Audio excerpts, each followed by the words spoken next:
मालेगाव गांधीनगर प्रभाग 4 मधील रस्ता खुला करण्याचे मुख्याधिकारी सोनवणे यांना निवेदन।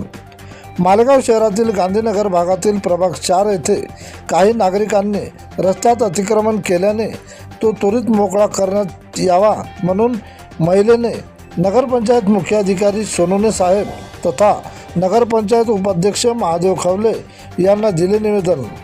निवेदनात नमूद मुद्दा प्रभाग 4 मध्ये राहत असलेले संतोष देवळे व शौकत शाह यांनी येथील येण्या जाण्याचा रस्ता हा 10 फुटाचा असून त्यांनी त्यामध्ये लोखंडी एंगल गाडून त्यावर अतिक्रमण केले असल्याने नागरिकांना येण्या जाण्यासाठी फक्त 3 फुटाचा रस्ता ठेवला आहे।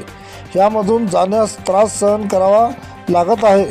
ऑटो किंवा मयत झाल्यास ह्या रस्त्याने न जाता तिसऱ्या गल्लीच्या रस्त्याने जावे लागते। त्यामुळे नगरपंचायत अधिकाऱ्याने त्वरित निवेदनाची दखल घेऊन आम्हाला आमचा येण्या जाण्याचा रस्ता मोकळा करून द्यावा अशा प्रकारची नगरपंचायत मुख्याधिकारी यांना महिलांनी केली मागणी। प्रतिनिधी विठ्ठल भागवत।